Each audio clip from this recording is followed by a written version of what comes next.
Hello friends, welcome to my channel. तो friends, आज मैं आप लोगों के साथ शेयर करने वाली हूँ कुछ ऐसे विंटर फ्लावरिंग प्लांट्स जिनकी कटिंग को आप लोग इस टाइम पर यानी कि सितंबर खत्म होने से पहले पहले ग्रो कर लीजिए, नहीं तो फिर आप लोग लेट हो जाओगे। क्योंकि इस टाइम पर आप लोग इनकी कटिंग को ग्रो कर लोगे तो अक्टूबर नवंबर से ये जो कटिंगें हैं बहुत अच्छे से ग्रो हो जाएंगी। इनमें आपको फ्लावरिंग देखने को मिल जाएगी। ये सभी पौधे परमानेंट हैं, लेकिन इनमें से कुछ पौधे ऐसे हैं जो कि रेनी सीजन एंड होते होते खराब होने लगते हैं, तो इसलिए इस टाइम पर इनकी कटिंगों को लगाना बहुत ही ज़रूरी हो गया है।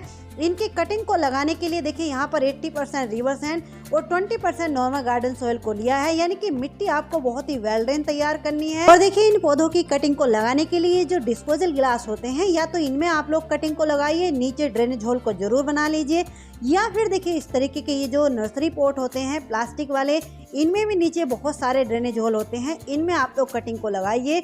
इनमें आप लोग कटिंग को लगाओगे तो इनमें ओवर वाटरिंग होने के चांस बिल्कुल भी नहीं रहते हैं, और कटिंग ज़्यादातर ओवर वाटरिंग होने से ही खराब होती हैं।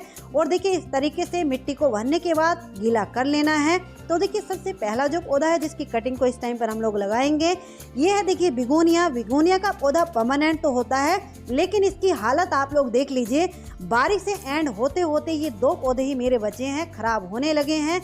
तो इनकी कटिंगों को इस टाइम पर हम लोग लगा लेंगे तो हमारे पास ये पौधे सेफ रहेंगे।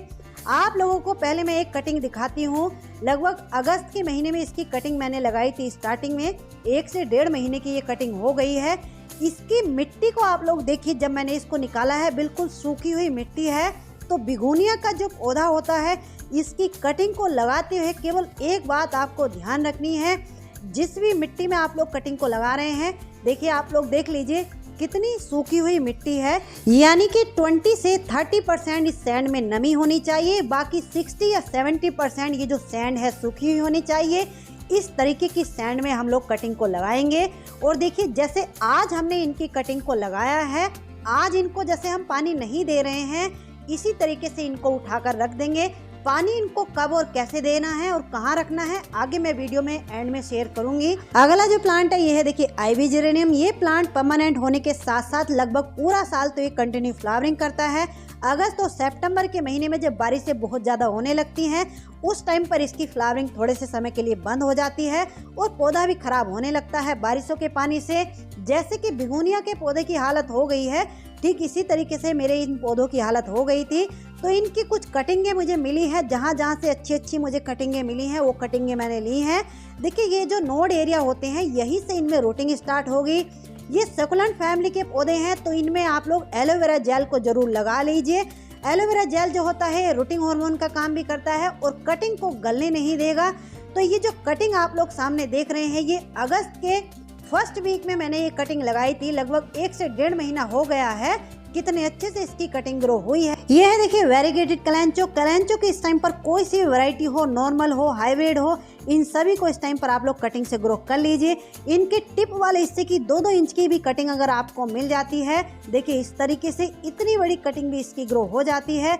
और सिंगल पत्ती भी आप लोग इनकी मिट्टी में दबा दोगे तो उससे भी इनके पौधे बन करके तैयार हो जाते हैं। इनकी कटिंग को लगाते हुए केवल एक बात आपको ध्यान रखनी है कि कटिंग में ओवर वाटरिंग नहीं होनी चाहिए।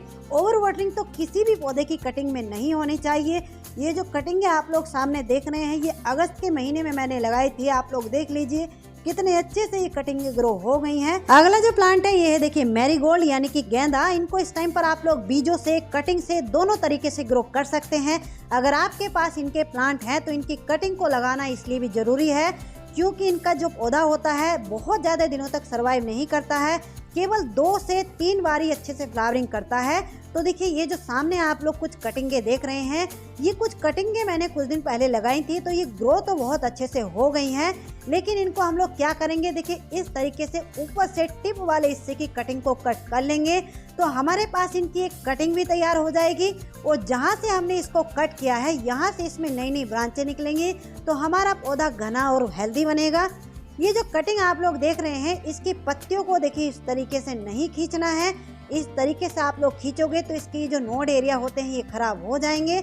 या तो आप लोग देखिए इस तरीके से नाखूनों से हटा लीजिए या किसी कैंची वगैरह से हटा लीजिए, यानी कि कटिंग के नोड एरिया खराब नहीं होने चाहिए। नोड एरिया वही होते हैं जहां से इनकी ये पत्तियां लगी हुई होती हैं।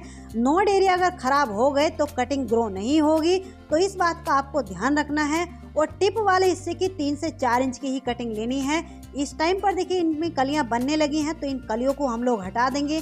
कलियां इनके ऊपर लगी रहेंगी तो रूटिंग होने में थोड़ा देरी करेंगे। तो इस तरीके से इन सभी को कटिंग को हमने लगा दिया है। अगला जो प्लांट है ये है देखिए जेरेनियम। ये भी सक्युलेंट फैमिली से ही बिलोंग करता है, बहुत सारे कलर रंगों में आता है।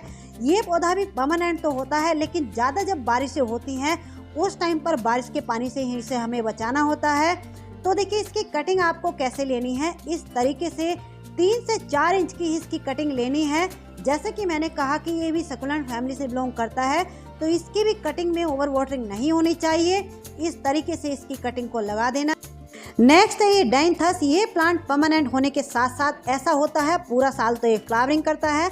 आप लोग देख लीजिए सितंबर का मिड हो चुका है और कितने अच्छे से ये मेरे लास्ट ईयर के ही बचे हुए प्लांट हैं, इनमें फ्लावरिंग हो रही है। तो इनकी कटिंग को इस टाइम पर किस तरीके की आपको लगाना है, देखिए ये इस तरीके की ये जो कटिंग होती है इसको सॉफ्ट वुड कटिंग बोलते हैं।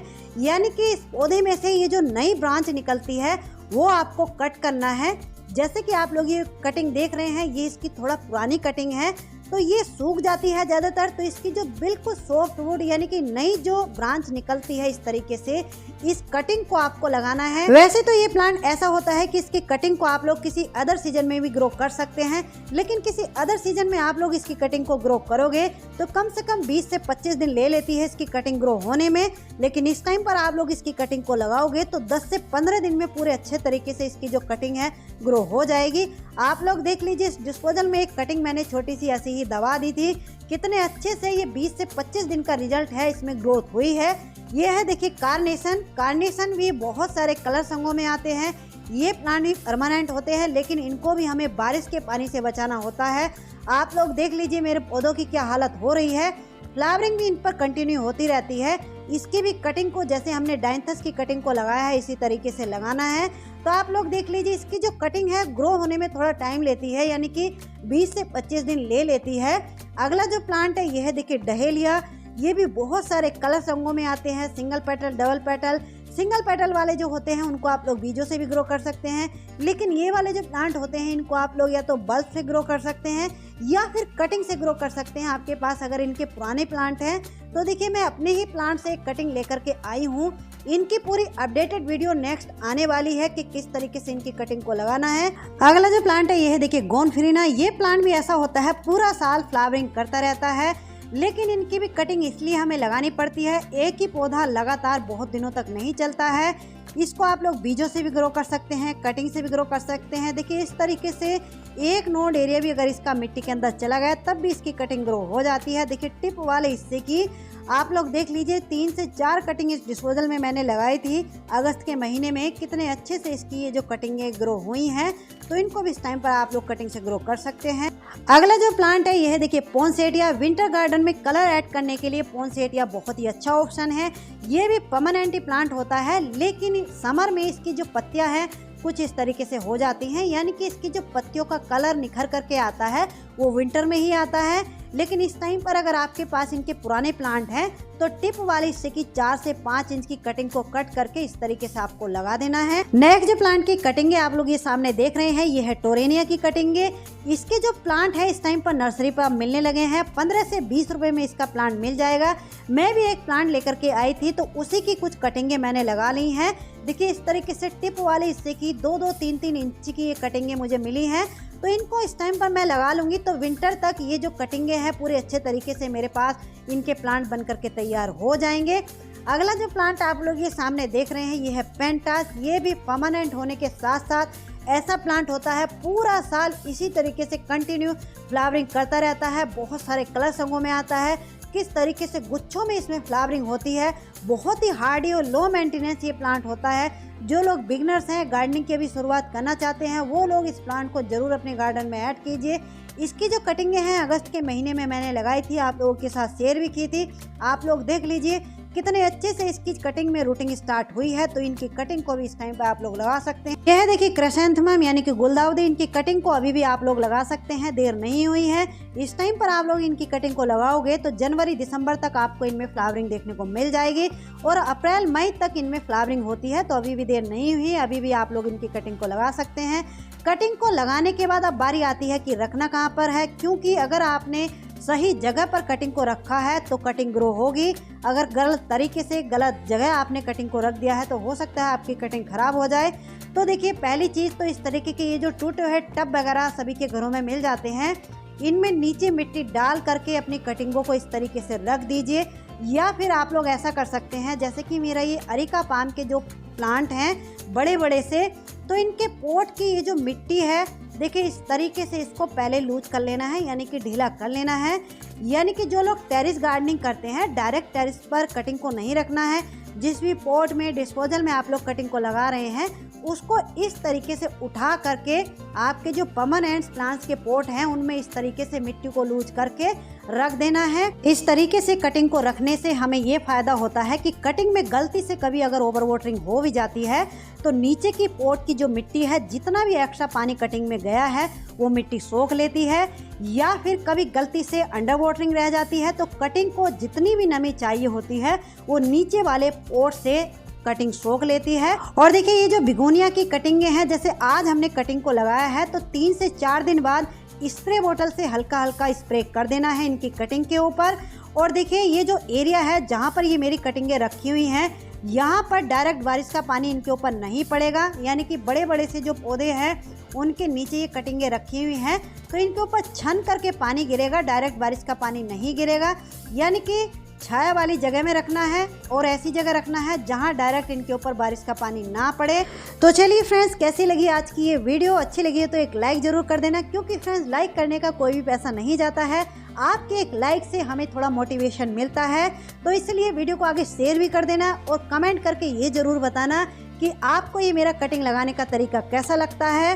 तो चलिए फ्रेंड्स, मिलते हैं किसी नेक्स्ट वीडियो में नेक्स्ट टॉपिक के साथ। तब तक के लिए बाय, हैप्पी गार्डनिंग।